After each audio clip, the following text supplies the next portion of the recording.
Andre Roux, Economist, University of Stellenbosch Business School, joining us now. It's great to have you in, Prof. Thank you. Good morning to you and all your viewers. Good morning. Right. So give us a picture of the main factors informing this revision and also warranting the slashing in the forecast for global growth. What are the main factors driving the projected slowdown in global growth for 2025 and 2026? I think we need to perhaps just go back a little bit in history, just some context here. So we all know about the 2008 crisis. World economic growth plummeted. It became one of the worst recessions ever. Then just as we were dragging ourselves out of that, we obviously had the pandemic, another major global economic recession. And that's just as we thought the worst was over there, we then had an energy crisis pushing prices up, inflation going up, food prices going up, interest rates all over the world going up, and therefore further dampening economic growth. Last year was a bit better. The worst seemed to be over. We saw stabilization of global growth, not spectacular, but at least above zero. And we thought things were going to get better and better until along comes something we could call Trumponomics, the whole tariff trade. And that's a game changer. It's changing the rules of the game in terms of international trade. And this is where the problems come in terms of future growth prospects. Now, the IMF has been very careful with their forecasts. They talk about a reference forecast, and that's based on the information they had up to the 4th of April, which of course included the 2nd of April announcements by Donald Trump of widespread and harsh tariffs on a whole range of countries. We know that since then, he announced, well, maybe he's going to give us 90 days to negotiate that. It might not be quite as bad as he initially said, but they're a nice part of the problem. This whole uncertainty is coming and going, toing and froing. We don't know what lies ahead next. But if we take the so-called reference forecast, then we do see that across the globe, almost without exception, economic growth rates are going to be quite a bit lower than they thought as recently as January of this year. And this is all about the tariffs, which will obviously slow down international trade, which is a driver of economic growth across the planet. The tariffs are probably going to raise inflation. In fact, the IMF's forecasts for inflation are somewhat higher than 3 or 4 months ago. And that in turn could prompt a somewhat tighter than expected monetary policy approach.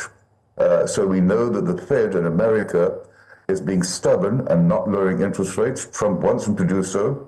They don't want to do so because they fear the inflationary impact of these tariff wars. Then we have to add to that something else.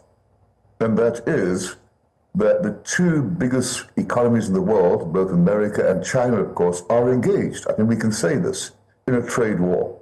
And many other countries will feel the peripheral effects of that, including many in Africa. Incidentally, in this latest forecast, the IMF is talking about economic growth in both Nigeria and South Africa being quite a bit lower than initially thought early on this year, especially in South Africa. Up to 0.9 percentage points lower than we initially thought. So was there any way that this could have been predicted beforehand, considering, I mean, you have called it Trumponomics, right? He's been speaking about tariffs for the longest time. Shouldn't we have seen this being the outcome? Well, yes, I mean, I must be honest, I don't think these figures are a major surprise. We know from all kinds of experience going back decades that tariffs ultimately do more harm than good. You will find net winners when you have tariffs within a country. Domestic producers are probably net winners, but there are many more net losers or losers as a result of tariffs. So yes, tariffs have never, at least at this level, have never brought about sustained economic growth. They inevitably will dampen economic growth. That's the nature of what tariffs are. They are, if you like, a distortion of natural forces. They're denying, for instance, people in America, consumers, the ability to buy goods at the cheapest possible price. They are curbing exports from all countries, including developing countries, which feel it most. So really, yes, it's not surprising. What is surprising is the absolute volatility of his announcements. So up one day, down the next day, Right. reversing his previous decision, etc. And that's creating so much uncertainty. Would you say these reactions are exaggerated, especially on the markets, or would you say it's expected? And, with the uncertainty that we're seeing, how do governments begin to address it or hedge against it? Yeah, well, first of all, I don't think they're unexpected, no. I don't think the reactions are exaggerated. If anything, they're probably somewhat dampened because they kind of built these expectations beforehand. How can governments react? I think that's the $64,000 question. I mean, I think this is more about politics than economics in many ways. We all know Donald Trump is all about making America great again. He feels, in his words, that America is not given their due recognition as being a world leader, and the countries outside America are exploiting America, whatever that may mean. And he wants to restore, in his own words, the previous glory of America as being the most important country in the world. So what can governments do? Well, they need to, I'm afraid, negotiate with America and come to some kind of compromise regarding tariffs. They need to, I believe, convince him or his team of the desperately negative impacts that tariffs will have not only on their own countries, but also ultimately on the world economy. But I think the really big story is, of course, America and China. And they seem to be engaged in a real full-out trade war, playing tit for tat. So whenever America raises tariffs, China follows suit. And that's a no-win kind of situation. And well, you've said it's a no. You kind of answered my next question. I wanted to say who wins and who loses, and not just in terms of the countries involved directly, that is US and China, but emerging markets, the consumers, how are they all affected in this? Well, they all lose, ultimately.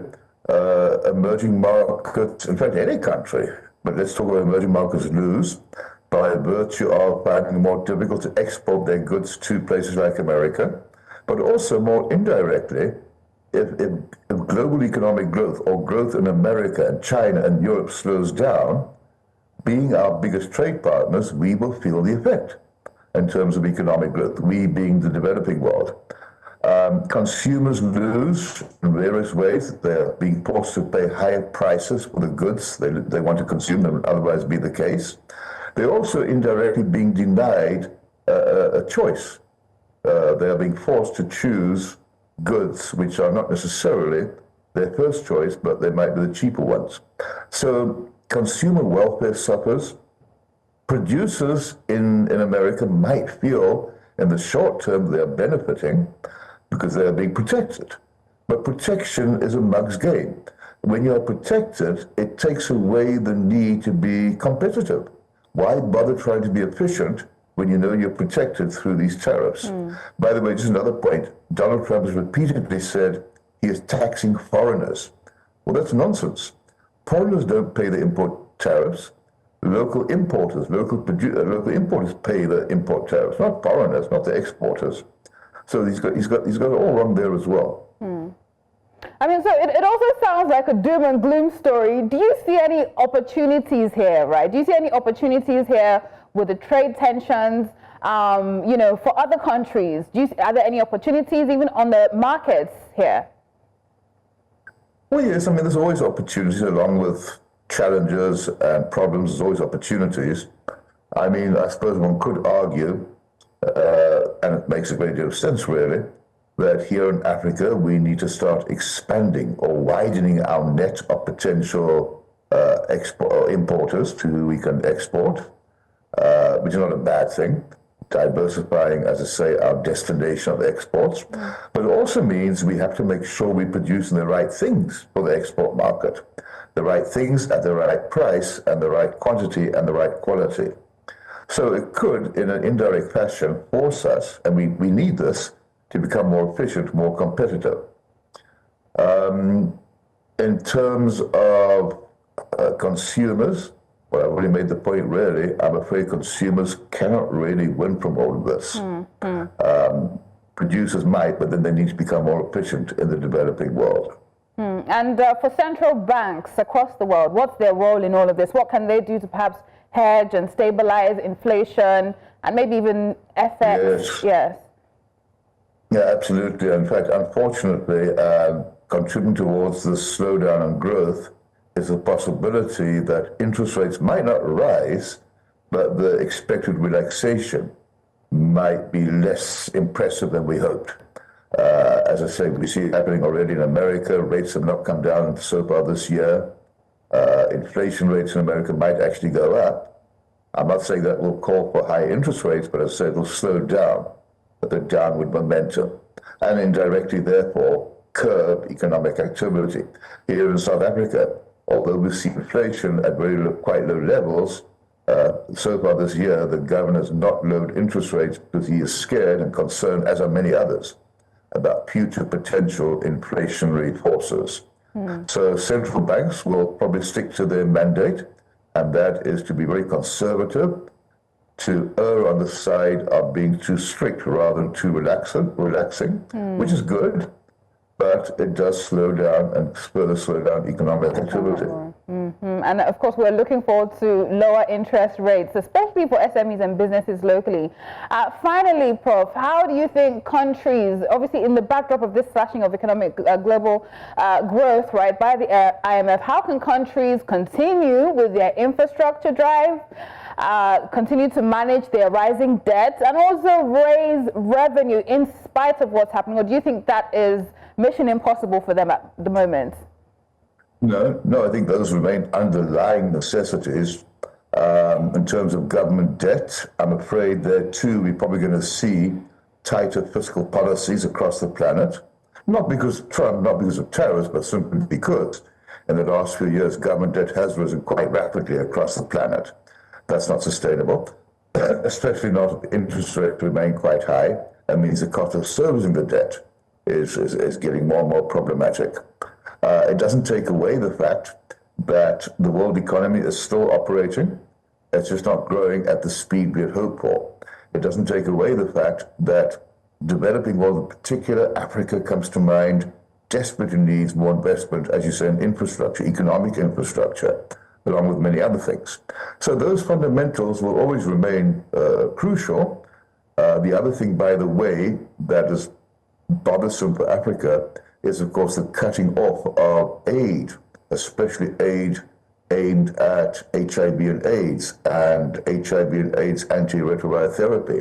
I mean, that alone could result in a number of additional deaths, unfortunately, right, and also impose higher costs on governments. Because they have to make up for that gap.